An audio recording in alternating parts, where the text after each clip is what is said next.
안녕하세요. 백만송이입니다. 오늘 소개해드릴 책은 의사에게 살해당하지 않는 47가지 방법이라는 책입니다. 책 제목이 다소 과격하죠. 지은이는 40년 동안 일본의 의사로 일해온 곤도 마코토 님입니다. 그는 병원에 자주 갈수록 불필요한 약이나 과도한 의료 행위로 수명이 단축되기 쉽다고 조언합니다. 그리고 특히 눈여겨봐야 할 것은 편의점에서 쇼핑하듯이 쉽게 선택하는 건강검진의 항목 중 방사선 피폭이 우려되는 CT에 대한 이야기가 있습니다. 제 개인적인 경험을 공유드리면 올해 직장 건강검진을 해주는 제휴병원을 찾고 있었을 때 어떤 병원은 CT 3개를 동시에 선택 가능하게 해둔 것을 보았습니다. 참 문제가 있다고 생각하고 저는 그 병원을 피했는데요. 이 책은 건강정보도 귀담아 들을 것이 있고 또한 암이라는 심각한 질병에 걸렸을 때 실제로 나는 어떤 치료의 방향으로 갈 것인가 생각할 수 있는 기회가 되었습니다. 그럼 책 속으로 들어가 보겠습니다. 약을 잘못 쓰면 치명적인 부작용을 초래한다. 나도 어렸을 적에는 열이 날 때 개업의인 아버지께 주사를 맞았다. 말라리아에 걸려 고열이 났을 때는 항생물질을 지나치게 투여받은 탓에 다리 근육이 변성되어 무릎이 구부려지지 않아 근육 구축증에 걸릴 뻔한 적도 있다. 그 때문에 나는 한동안 다리를 절고 다녀야 했다. 물론 말라리아가 나은 것은 항생물질 덕분일지도 모른다. 그러나 치료에 도움이 되기는 해도 부작용으로 장애가 발생할 위험도 있다. 그럼에도 아버지와 나는 의학을 굳게 믿었다. 독감이 기승을 부리던 초등학교 고학년 때에는 같은 반 친구를 10명이나 데리고 와서 아버지께 예방주사를 놔달라고 부탁한 적도 있다. 당시 아버지께서는 그런 날을 혼도 내지 않고 친구들에게 주사를 놔주셨기에 나는 속으로 우쭐거리기까지 했다. 이후 나는 아버지의 뒤를 따라 의학의 길을 선택했다. 학교에 다니면서 결혼도 했다. 아이가 태어난 후에는 내 아이에게도 스스럼 없이 약을 먹였다. 약을 잘못 써서 생기는 해로움에 대해 알지 못했기 때문이다. 약이 우리 몸에 얼마나 심각한 해를 끼치는지를 알게 된 것은 의사가 되고 나서였다.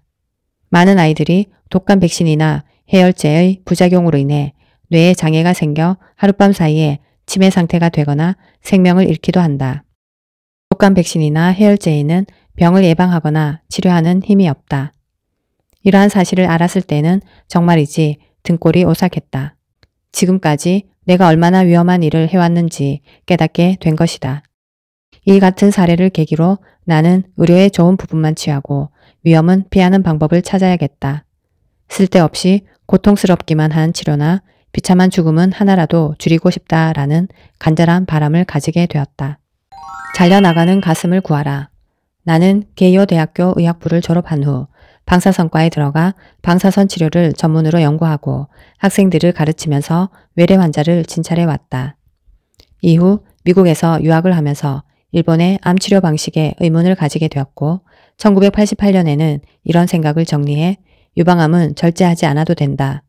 치유율은 같은데 함부로 유방을 자르는 것은 외과 의사의 범죄 행위가 아닌가라는 논문을 월간 문해춘추에 발표했다. 당시 서양에서는 병소만을 잘라내는 유방 온전요법이 이미 보편화되어 있었지만 일본에서는 유방을 전부 떼어내는 시술이 당연시 되었다. 너무나 참혹한 일이 아닐 수 없다. 나는 혼자서라도 일본에서 유방 온전요법을 전파해 여성들의 잘려나가는 가슴을 구해내고 싶었다. 그보다 훨씬 전인 1983년에 누나가 유방암이라는 사실을 알았을 때도 서양의 치료 성적을 보여주며 나라면 온전요법을 택하겠어 라고 말했다. 당시 누나는 나의 의견에 동의해 온전요법을 선택했고 30년이 지난 지금도 여전히 건강을 유지하고 있다.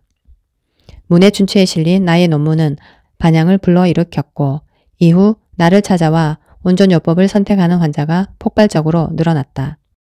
어떤 해는 일본 유방암 환자의 1%에 달하는 수가 온전요법을 선택한 때도 있었다. 20년이 지난 지금 일본에서는 유방암이 발견된 여성의 60% 이상이 온전요법을 선택하고 있다. 나는 전 세계의 암 치료 실태에 대해 폭넓게 공부해 왔다. 그렇기에 환자 본인에게 암이라는 사실을 100% 알리고 기존 암 치료에 대한 나의 생각을 알려줘야 한다고 생각했다. 아마도 그것은 일본에서 처음 있는 일이었을 것이다. 1996년에 나는 암과 싸우지 마라 라는 책을 출간했다. 이 책을 통해 암에는 진짜 암과 유사암이 있으며 어느 쪽이든 수술이나 항암제로 치료하는 것은 90% 쓸데없는 짓이라는 내용을 발표하여 학계에 엄청난 논쟁을 일으켰다. 이후에는 좋지 않은 치료, 나쁜 의사에게서 도망가는 방법, 대학병원이 환자를 죽일 때 등의 저서를 출간해 의료 전반의 문제를 다루기도 했다.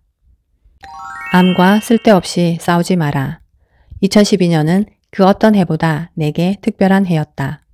우선 최장 22년을 지켜봐왔던 암 방치 환자들의 경과를 암 방치요법을 권함, 환자 150명의 증언이라는 책으로 총정리해서 출간했기 때문이다.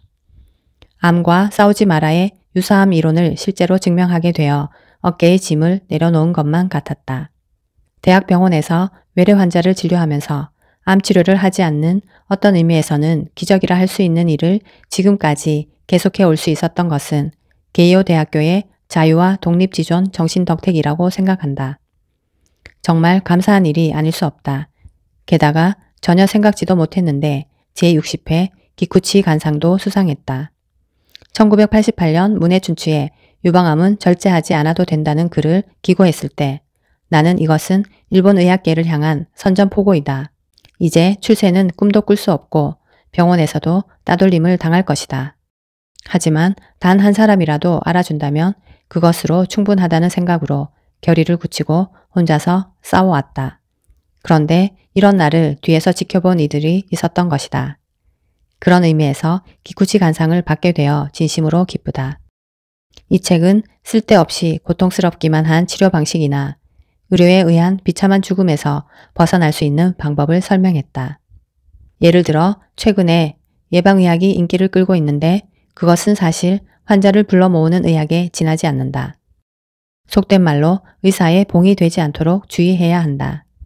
대학병원이나 국립암센터처럼 시설이 잘 갖추어져 있고 흔히 좋은 병원으로 여겨지는 큰 병원은 도리어 좋은 실험 대상이 되는 병원이라고 생각하는 것이 좋다.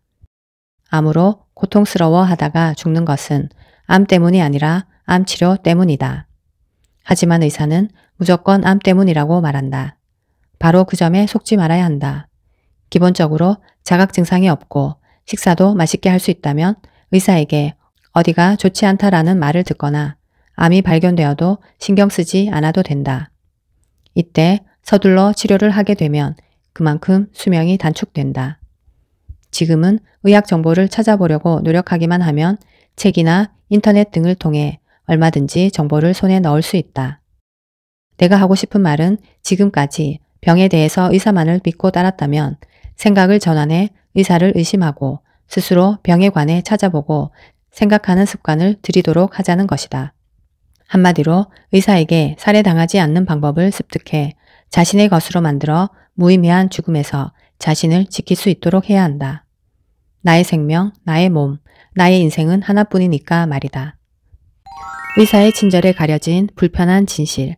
사람들은 재채기가 나오면 곧바로 병원에 달려가고 의사는 진짜로 감기 기운이 있다는 소견만으로 기침약, 해열제, 염증약, 항생물질, 위장약 등 약을 무더기로 처방한다. 어디 그뿐인가? 혈압을 한번 재볼까요? 아, 혈압이 조금 높군요. 약을 먹는 게 좋을 것 같습니다. 혈당치도 염려되네요. 라며 검사를 줄줄이 권하는 경우도 많다. 환자들은 이런 의사의 말에 친절한 선생님이라며 고마워한다. 그리고 매년 독감 예방 주사를 맞고 건강검진이나 암 검사도 규칙적으로 받는다. 혈압이 높다거나 폐에 음영이 보인다는 소견을 들으면 새파랗게 질려서 의사에게 들은 대로 약을 먹고 정밀 검사를 받는다. 특히 암 진단을 받으면 수술, 항암제, 방사선 등의 표준 치료를 의사가 권하는 대로 순순히 받아들인다. 환자들은 의료도 비즈니스이며 그것이 의사의 생계수단임을 인식하지 못한다. 현재 의사들 대부분은 병자를 가능한 한 늘려서 병원으로 끌어들이지 않으면 살아남을 수 없다. 한마디로 의사의 감언이설에 넘어가는 당신은 의사의 봉인 셈이다. 당신의 중요한 시간과 돈을 의사에게 바치는 것을 넘어 생명까지 단축될 수 있기 때문이다. 의료 서비스에 만족할수록 사망률은 높아진다. 흥미로운 최근의 데이터 한 가지를 소개해 볼까 한다. 2012년 미국 의사회가 출간하는 어느 잡지에 만족의 대상이라는 기사가 실려 큰 반향을 일으켰다. 의료보험에 가입한 미국인 5만 명의 의료비와 건강의 관계를 알아보기 위해 그들을 5년 동안 추적 조사했는데 놀라운 결과가 나왔기 때문이다. 미국인 5만 명이 병원에 간 횟수는 1년에 평균 5회 정도이고 1년 동안 받은 의료 서비스에 대한 환자의 만족도는 다음과 같이 1. 이야기를 주의 깊게 들어주는가? 2. 이해하기 쉬운 말로 설명하는가? 3. 환자가 이야기한 것을 존중해 주는가? 4. 충분한 시간을 들여 진찰하는가? 5. 직원들의 서비스는 만족스러운가?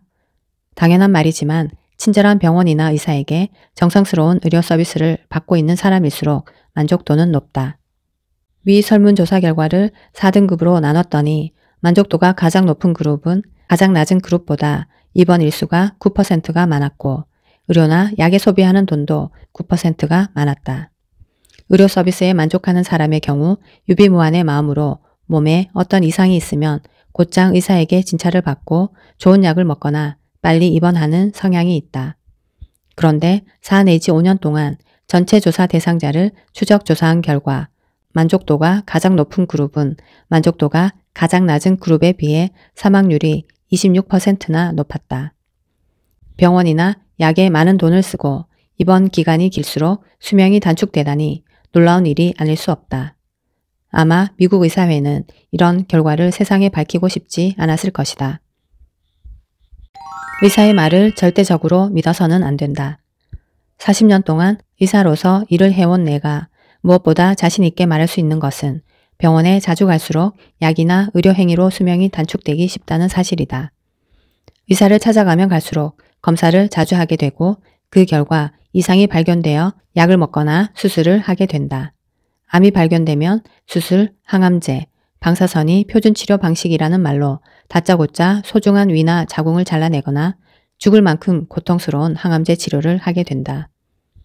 그 치료로 인한 스트레스도 엄청나고 그야말로 몸에 나쁜 일만 행할 뿐이다. 대부분의 약은 병을 고치는 힘은 없고 부작용은 크다. 감기약이나 해열제라도 아나필락시스 반응이 일어날 수 있다. 폐암 치료용 항암제 1회사의 경우 승인 후 3년 동안 이 약을 복용한 약 86,800명의 환자 중 588명에 달하는 사람들이 사망했다. 암보다 약이 훨씬 무섭다고 해도 과언이 아니다. 또한 개복 수술을 할 때 복막을 건드리면 즉시 상처가 생겨 유착이 일어난다. 그로 인해 장이 막히면 굉장히 고통스럽고 정상세포의 경계가 무너진 곳에 암세포가 끼어들어 증식하기 쉬워진다. 내가 의사가 된 지 얼마 안 되었을 때는 암은 수술이나 항암제로 치료된다고 굳게 믿고 있었다. 하지만 수많은 환자를 지켜보면서 장기를 절제해도 암은 낫지 않고 항암제는 고통을 줄 뿐이라고 생각하게 되었다. 믿는 자는 구원을 받는다라는 말이 있지만 의료 행위에 대해서만큼은 믿지 말고 합리적으로 생각하는 것이 매우 중요하다. 노화와 질병을 구분하라. 나는 의사이지만 수십 년 동안 골절인 줄 착각했을 때 말고는 병원에서 그 어떤 검사나 진찰을 받은 적이 없고 약도 치아 문제로 진통제를 복용한 것 외에는 먹은 적이 없다.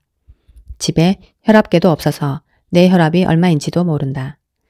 현대사회에서 성인이 걸리는 질병은 대부분 노화 현상으로 의사에게 치료를 받거나 약으로 고칠 수 있는 것이 아니다. 1996년 후생성은 고혈압, 고콜레스테롤 혈증, 당뇨병 등의 성인병을 생활습관병으로 부르기로 했다. 좋지 않은 생활습관 때문에 그런 병에 걸린다는 의미이다. 그리고 건강검진을 의무화해 대사증후군을 마치 범죄인 양 단속하고 혈압이나 혈당치가 기준치에서 벗어나면 약으로 수치를 개선하도록 하는 등 국민의 건강을 엄격하게 지도 관리하기 시작했다. 하지만 이 같은 질병의 근본 원인은 노화이기 때문에 저항을 한들 억지로 강을 거슬러 올라가는 셈이다. 즉 생활습관병보다는 성인병이라는 표현이 본질에 훨씬 더 가깝다. 사람들은 대개 몸이 어딘가 좋지 않을 때 어떤 병명으로 규정되면 비교적 안심하는 반면에 나이 탓이라고 하면 언짢아 한다. 하지만 몸도 자연의 일부로 받아들이는 편이 좋다. 노화란 세포의 유전자에 상처가 생기고 그것이 축적되어 몸에 여러 가지 장애를 일으키는 육체적 변화이다. 앞에서 말한 성인병 외에 발목의 통증, 암, 부정맥, 골다공증, 갱년기 장애, 기미, 주름, 탈모, 치매 등이 전부 노화 현상으로 이 같은 진행이 빠른 사람은 20대부터 조금씩 몸에 이상을 느끼기 시작한다. 집이나 차가 오래되면 망가지듯이 우리 몸도 나이가 들면 여기저기 이상이 나타난다.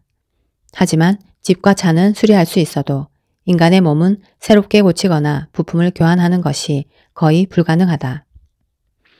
요즘 한창 안티에이징이 유행하고 있는데 그 방법이라는 것이 결국 별 도움이 되지 않거나 화장이나 성형처럼 겉모습만 바꾸는 것일 뿐이다. 아무리 보톡스 주사로 주름을 편다 해도 피부는 해마다 착실하게 수분량이 감소하여 주름이 늘어간다. 따라서 어느 정도의 통증이나 불편함은 자연의 섭리이니 어쩔 수 없다라고 생각하고 그런 증상과 잘 사귀어 나가는 것이 합리적인 태도이다. 고혈압이나 고콜레스테롤 혈증처럼 나이가 들면서 나타나는 증상에는 의미가 있다. 늙어간다는 사실을 받아들이기 위해 필요한 변화인 것이다. 그러니 이런 증상을 함부로 약을 사용하여 억눌러서는 안 된다. 단 것을 좋아하면 정말 당뇨병에 걸릴까? 최근 들어 당뇨병 예비군이 2천만 명이나 된다는 뉴스를 자주 접한다. 또한 건강검진 결과 의사로부터 이대로 있다가는 당뇨병에 걸릴 수도 있다라는 말을 들은 사람도 많을 것이다. 일본인의 당뇨병은 95% 이상이 인슐린 분비 장애가 두드러지는 2형 당뇨병으로 서양인과 달리 살이 그리 찌지 않아도 쉽게 걸린다. 흔히 당뇨병의 원인으로 여기는 스트레스, 술, 단 것이 직접적으로 이 병을 일으킨다는 확실한 증거는 없다. 당뇨병의 원인에 대해서는 아직까지도 풀리지 않은 의문점이 많다. 일본 당뇨병 학회의 진단 기준에 의하면 공복 시 혈당치가 110 미만이고 포도당 부하 검사에서 수치가 140 미만이면 정상으로 판단한다. 공복 시 혈당치가 126 이상이거나 포도당 부하 검사 수치가 200 이상이면 당뇨병으로 본다. 그리고 당뇨병과 정상 사이의 수치에 해당하는 사람들을 예비군으로 본다. 당뇨병이 무서운 것은 혈당치가 높으면 혈관이 손상되어 심근경색이나 뇌경색을 일으킬 위험이 높고 실명, 신장질환, 신경장애 등 심각한 합병증을 일으키기 쉽기 때문이다. 일본의 경우 매년 약 3,500명에 달하는 사람들이 당뇨병 망막증으로 시각장애자가 되고 있다. 또한 질환별 인공투석 비율이 가장 높은 병은 당뇨병성 신증으로 매년 1만 명이 훌쩍 넘는 사람들이 새롭게 투석을 시작하고 있다. 당뇨병으로 인한 신경장애도 그 증상이 심각한 수준인데 손발의 감각이 마비되거나 대소변을 참지 못하는 실금이 오고 심해지면 손발의 조직이 썩는 괴사가 일어나 절단해야 하는 경우도 있다. 당뇨병에는 자각 증상이 없어서 심각한 증상이 나타난 뒤에는 완치가 어렵다. 이 때문에 건강검진에서 혈당치가 높게 나오면 의사들이 마치 큰일이라도 날 것처럼 겁을 주는 것이다. 하지만 약으로 혈당치를 낮추는 것은 훨씬 위험한 일임을 기억해야 한다. 약 먹지 말고 걸어라. 1990년대 영국에서 진행된 실험 한 가지를 소개해 보겠다. 피험자는 3,800명의 2형 당뇨병 환자로 그들은 모두 자각 증상이 없고 체중이 표준의 120% 미만의 혈당치가 110에서 270mg/dl이었다. 그들을 제비뽑기로 두 그룹으로 나누어 A그룹은 식사요법을 하면서 혈당치가 270을 넘었을 때만 약물을 복용하도록 했다. 반면에 B그룹은 혈당 강화제로 혈당치를 언제나 110 미만으로 유지시켰다. 이러한 치료를 병행하며 그들을 10년 동안 추적 조사한 결과 사망, 신부전증, 실명에 통계적으로 유의미하다고 결론 지을 만한 차이는 없는 것으로 나타났다. 그러나 B그룹은 저혈당에 의한 발작이 A그룹의 3배나 되는 것으로 나타났다.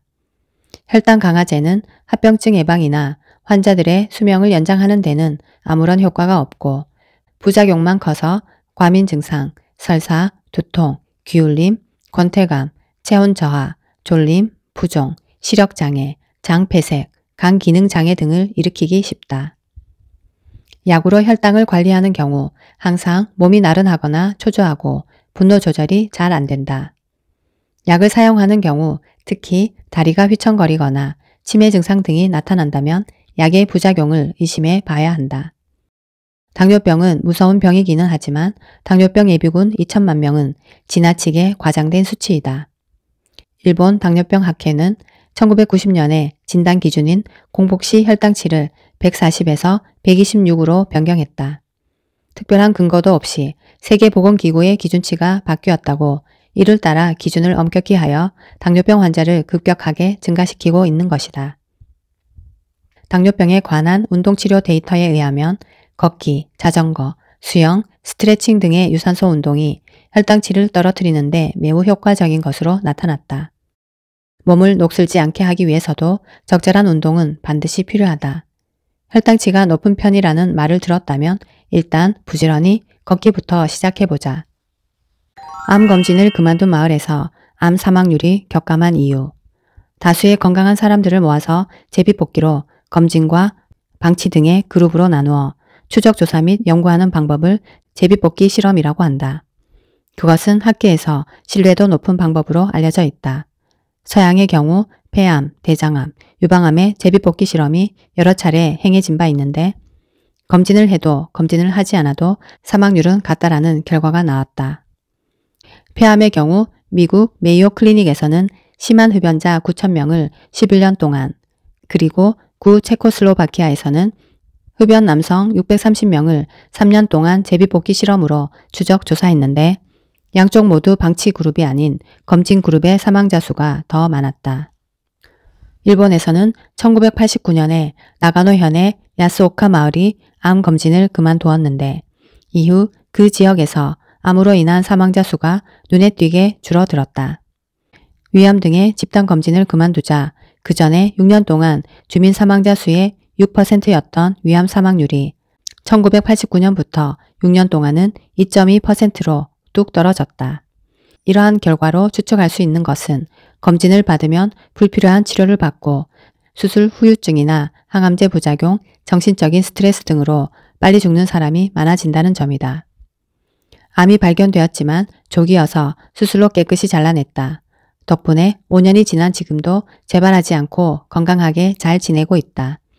난 정말 운이 좋았다라며 안도하는 사람들이 있는데 이 경우는 사실 쓸데없는 수술로 손해를 본 것이다. 아무리 최신의 첨단 기기를 사용해 암을 조기 발견해도 진짜 암이라면 그보다 훨씬 전에 암세포가 되자마자 즉시 몸속 여기저기로 전이를 시작했을 것이기 때문이다. 일본의 의료 피폭폐의 실태. 2011년 3월 11일 동일본 대지진이 일어난 이후로 일본인은 방사선 피폭 문제에 아주 민감해져 있다. 저설량 방사선이라면 안전하다거나 밀양이라도 위험하다는 식의 그전까지는 전혀 몰랐던 사항에 관해 정보를 모으고 주의를 기울이고 있다. 하지만 X선 검사나 CT 검사 등에 의한 의료 피폭에는 무관심한 실정이다. 무엇보다 건강한 사람이 방사선에 대해 가장 조심해야 할 것은 방사선 검사이다. 방사선은 세포 속의 DNA를 무조건 손상시킨다. 촬영 시 노출된 방사선 양에 따라 차이는 나지만 반드시 바람에 영향을 미친다. 하지만 국가나 의료기관은 의료 피폭의 위험은 거의 없다는 식의 거짓말만 반복하고 있을 뿐이다. 원자력 발전을 추진하기 위해 국가나 전력회사는 원자력 발전은 안전하다, 방사선 위험은 없다라고 강조하고 있다. 동일본 대지진 후에도 이에 대해 전혀 반성의 기미를 보이지 않고 있다. 의사들도 값비싼 기계의 본전을 뽑아야 하고 환자에게 직접 문진이나 청진을 하는 것보다 손쉽게 빠르게 돈을 벌 수 있으므로 일단 만일을 위해 라는 말로 안이하게 CT 검사를 권한다. 일본의 CT 장치 수는 단연 세계 1위로 전 세계 설치 대수의 3분의 1 이상을 차지하고 있다. 통계에 따르면 1993년에 8,000대에 달하던 장치가 2003년에는 1만 4,000대로 늘어났다. 하지만 방사선 검사에 의한 국민 피폭 선량과 검사로 인한 바람 사망률도 세계 최고 수준이다. 2004년 의학지 란셋에 일본인 암 사망률의 3.2%는 의료 피폭이 원인이라는 영국의 한 연구 결과가 발표된 바 있다. 무분별한 CT 검사로 인한 방사선 피폭이 심각하다. CT 검사는 X선 발생 장치가 360도 회전하며 몸에 X선을 투과시켜 촬영하는 것으로 검출 결과를 컴퓨터로 재구성하여 인체의 단면 영상을 얻는다. CT 검사의 피폭 선량은 일반 X선 촬영의 200 내지 300배나 된다. 단 한 차례의 CT 촬영으로 바람 사망 가능성이 있다는 말이다. 구체적으로 45세 성인의 경우 전신 CT를 한 번 받는 것만으로 1만 명 중에 8명이 30년 동안 매년 CT 검사를 받는다면 1만 명 중에 190명이 피폭에 의해 바람 사망한다고 추정할 수 있다. 흉부에 국한된 CT 검사에서도 의료 피폭 선량은 믿기지 않을 정도로 많은 것으로 나타났다. 일본의 원자력 발전소 사고 이후 국가가 피난 기준치로 설정한 연간 피폭 선량은 20mS이다. 그런데 흉부 CT 검사의 경우 1회 검사를 하면 그 절반에 해당하는 10mS에 해당하는 수치에 노출된다. 게다가 조형 CT 검사의 경우는 1회 촬영한 뒤 조형제를 정맥에 주사하면서 다시 한번 촬영을 하기 때문에 2회 촬영을 하게 되어 결국 20mS에 노출된다. 복부와 골반 CT 검사의 경우는 피폭량이 더 많아 1회 촬영만으로 20mS에 노출된다. 여기에 조형 CT 검사까지 받으면 그 배가 되는 것이다. 사실 일본에서 행해지는 CT 촬영의 80 내지 90%는 굳이 할 필요가 없는 것이다. X선 검사는 병원에서 받을 때는 비교적 안전하지만 회사나 지역에서 편의를 위해 검진차에서 받는 경우는 주의해야 한다. 검진차의 렌트겐 장치는 간접 촬영 장치이므로 병원에 설치되어 있는 직접 촬영 장치에 비해 피폭 선량이 3배 내지 10배나 많다. 미국에서는 사용이 중지된 간접 촬영 장치를 일본은 지금도 사용하고 있다. 서양의 의료 전문가들은 의료 피폭의 바람 위험을 전제로 환자 보호에 힘쓰고 있다. 그러나 일본에서는 아직도 의사나 환자가 일단 CT부터 찍어보자는 식이다. 그 결과 국민의 피폭 선량은 계속 늘어나 현재 암 사망 원인의 6%를 넘는다고 주장하는 사람들도 있다. 일본에서 의료 피폭에 의한 암으로 사망하는 사람은 매년 2만 명 전후로 추정된다. CT 검사로 인해 몸을 해치는 일이 없도록 부디 주의하기를 바란다. 가능한 한 모든 약의 사용을 중단하라. 나는 모든 환자들에게 한 번에 3종류 이상의 약을 처방하는 의사는 믿지 말고 5종류 이상의 약을 한꺼번에 먹는 행위는 상당히 위험하다라고 누누이 강조하곤 했다. 약을 몇 종류나 복용하면서도 늘 몸이 좋지 않다는 환자나 고령자 중에서 치매나 현기증이 나타나는 경우는 약을 전부 중단하라고 조언한다. 약의 복용을 그만둬도 약효는 얼마간 지속되면서 자연스럽게 떨어지므로 금단 증상이 일어나는 일 없이 몸 상태가 거의 호전된다. 약은 독이다. 모든 약에는 부작용의 위험이 있다. 소량을 단기간 복용하는 정도라면 간이나 신장이 약의 독성을 처리해 주는 경우가 많지만 약의 복용이 습관화되면 틀림없이 부작용이 나타난다. 그리고 단기간이나 소량이라도 약이 독인 이상 복용하는 사람의 건강 상태에 관계없이 언제 부작용으로 나타날지 전혀 예측할 수 없다. 예를 들어 겉으로 드러나지 않은 채 병이 진행되고 있거나 신경계나 심장의 생리 기능이 약해져 있는 경우 약을 복용하면 그 즉시 쇼크사하는 경우가 있다. 심지어 별 생각 없이 먹고 있는 시판 중인 감기약조차 중대한 부작용이 나타나기도 한다. 의사의 시한부 선고는 믿지 마라. 암이 발견되면 가장 걱정되고 궁금한 것은 앞으로 내가 몇 년 더 살 수 있을까 하는 점이다. 암이 재발했거나 전이가 되었다면 더더욱 그럴 것이다. 최근에는 암으로 인한 시한부 6개월이나 그보다 더 짧은 시한부 3개월 선고가 유행하고 있는 듯하다. 하지만 다행스럽게도 의사가 말하는 환자의 여명 진단은 믿을 것이 못 된다. 어떤 환자는 건강검진에서 천식이 의심되어 CT 검사를 받았더니 폐암 4기로 이미 온몸에 암이 전이된 상태였다. 이런 경우 항암제를 사용하면 각종 임상실험 데이터로 판단할 때 반년 이내에 50% 가까이 사망하고 3년 생존율은 10%이다. 하지만 나는 늘 말해왔듯이 그 환자에게 전이가 되었어도 암에 의한 자각 증상이 없으면 당장 죽지는 않습니다. 바로 죽는 경우는 항암제 치료나 수술을 받았을 때 뿐입니다. 라고 설명했다. 이에 그 환자는 늑골과 폐의 통증이 심할 때만 방사선 치료를 받고 그 외에는 어떤 치료도 받지 않았다. 심지어 좋아하는 담배를 계속 피우면서 그 후로 3년 9개월 동안이나 살다가 평온하게 눈을 감았다. 또 다른 환자는 자궁암 수술을 받고 얼마 후 골반의 림프절에 암이 재발했다. 당시 그녀는 산부인과 의사로부터 즉시 재수술하지 않으면 반년 내에 죽는다라는 말을 들었다고 한다. 하지만 그녀는 암이 재발한 상태 그대로 방치하기로 결정했다. 그 후 전이된 암은 반년 만에 크기가 2배가 되었지만 선고된 기간이 훨씬 지났는데도 지금까지 자각 증상도 없고 여전히 활기차게 생활하고 있다. 그녀는 웃으며 내게 이렇게 말했다. 그 의사가 한 말은 거짓말이었어요. 의사의 시한부 진단을 믿을 수 없는 3가지 이유. 시한부 선고와 같은 의사의 여명 진단이 믿을 것이 못 되는 첫 번째 이유는 암의 성장 속도가 사람에 따라 다르기 때문이다. 암 병소가 발견되었을 때 그것이 크다 해도 오래 사는 사람이 있고 나이가 들수록 무조건 암의 진행 속도가 느려진다고 말할 수도 없다. 두 번째는 암 병소가 사람의 생명을 앗아갈 정도로 성장하려면 의외로 시간이 많이 걸리기 때문이다. 암은 보통 직경 10cm 정도가 되어야 사람을 죽게 할 수 있다. 암세포가 2배가 되는데 걸리는 시간은 평균 2개월 이상이다. 1cm의 암이 10cm가 되는 데는 20개월 이상 걸리는데 사실 이 정도의 앞의 일이라면 그 누구도 예측할 수 없다. 두 번째는 암이 커지면서 성장 속도가 둔화되는 경우가 많기 때문이다. 이것은 진행암뿐만 아니라 조기암에도 나타나는 경향으로 발견되었을 때보다 더 커지지 않는 조기암도 드물지 않다. 여명 진단을 어느 정도 정확히 내릴 수 있는 것은 뇌, 폐, 간 등의 중요 장기가 손상되어 기능이 떨어졌을 때다. 예를 들어 폐암이 커져서 호흡이 힘들어지고 더 이상 치료법이 없는 경우에는 이제 몇 개월 안 남은 것 같다라고 예측하게 된다.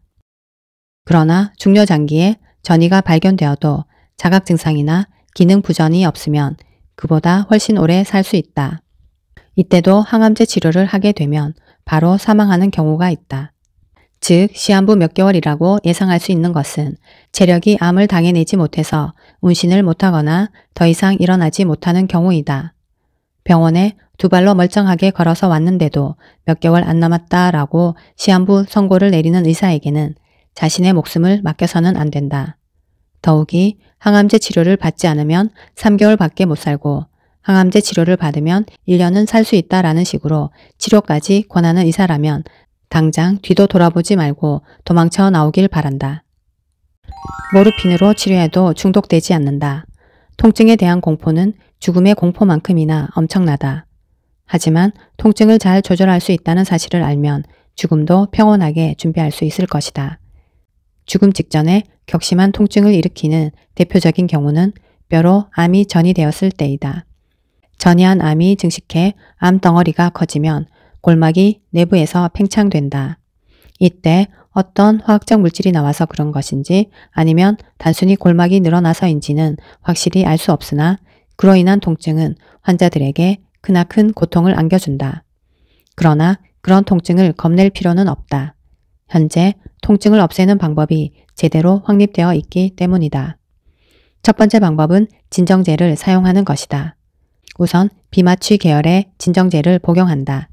그래도 통증이 가시지 않으면 두 번째 방법으로 약한 마취 계열의 진정제를 사용한다.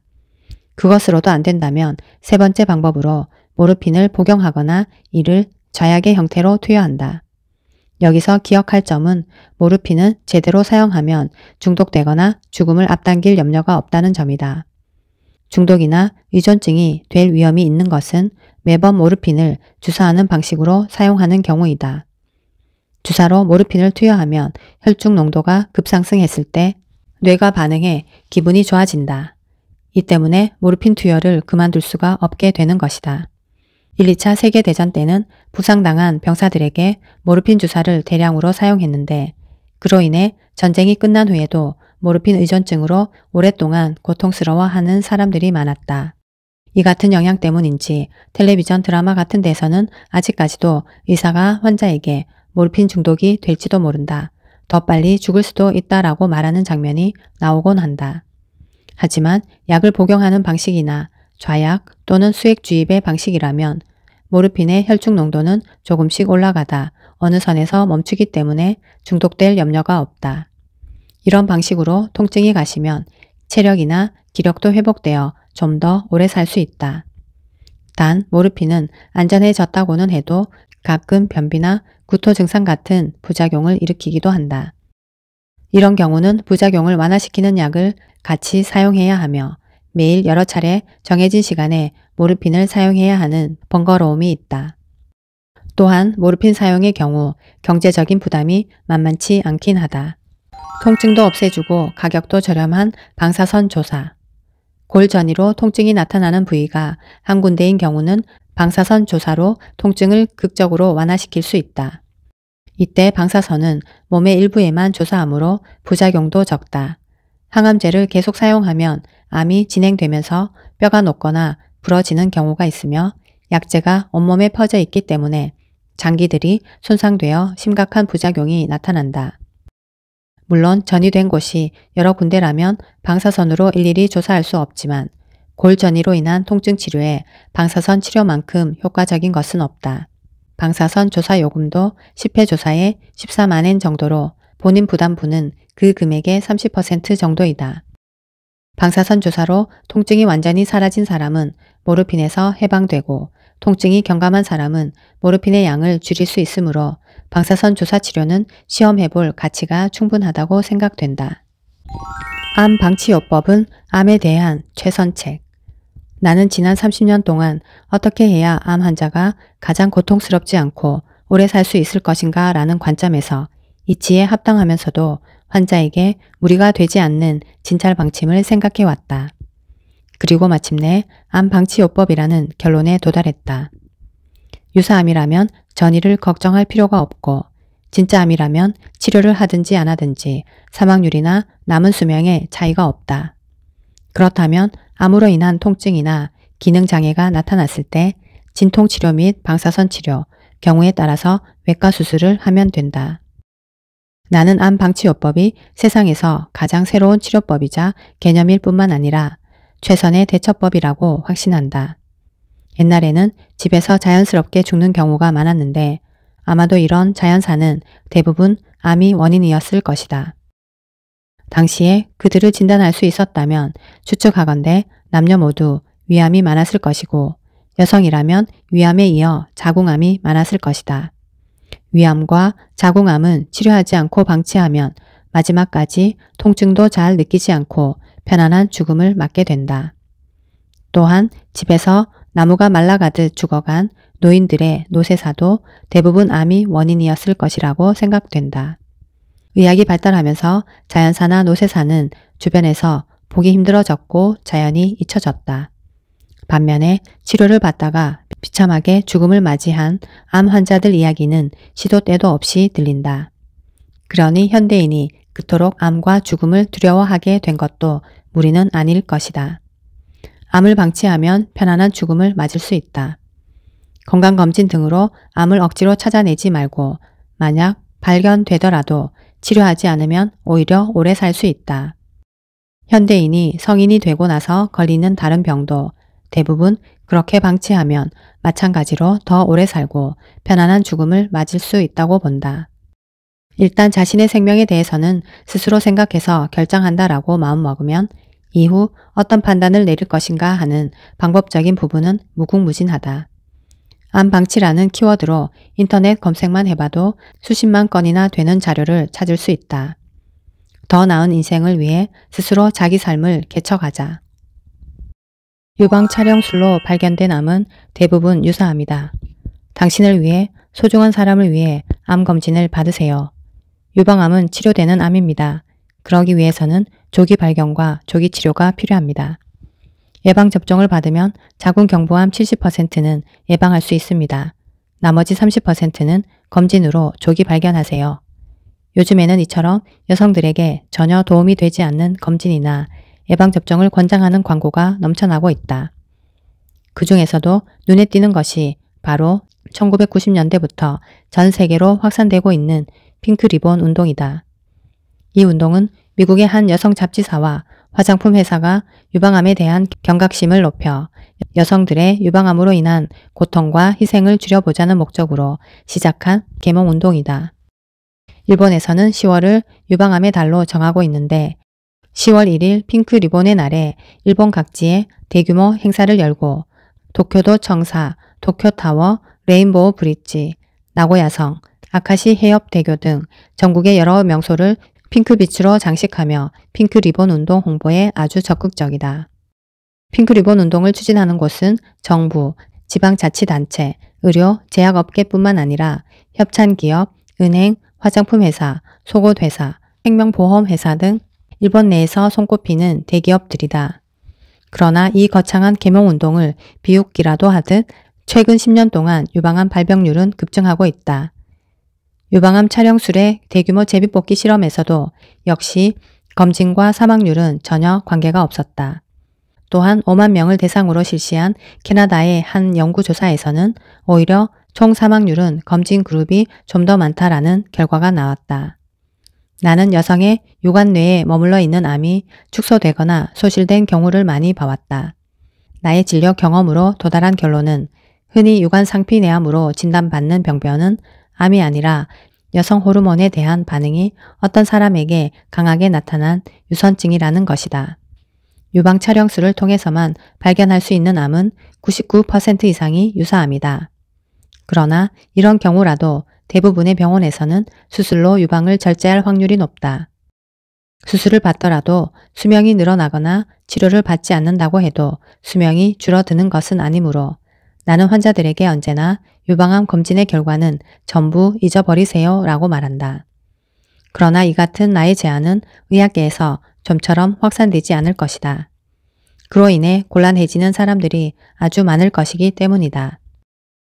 유관 내에 머물러 있는 암은 양성으로 일종의 유선증이다 라는 제안을 받아들인다면 암 검진 자체가 뿌리째 흔들리고 방사선 검진 의를 포함해 유방 촬영술 업계 전체가 손해를 보게 된다.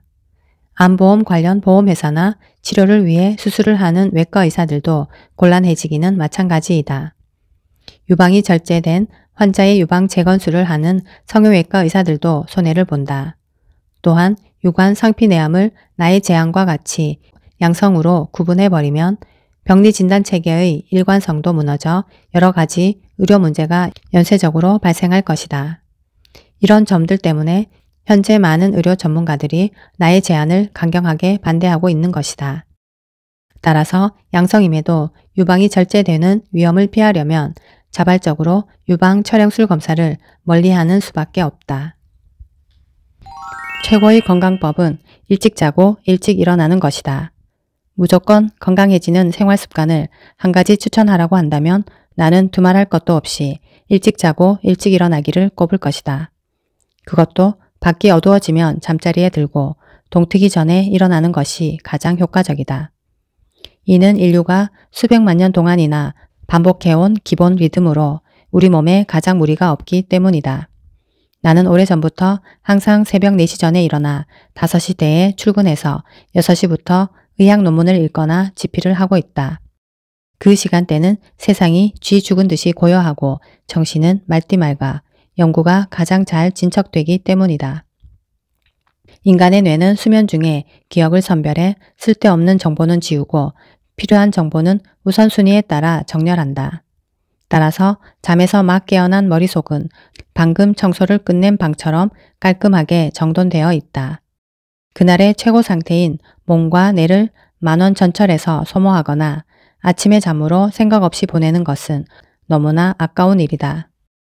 아침은 차분히 생각하고 영감을 얻거나 명안을 짜내는데 최적의 시간대이다.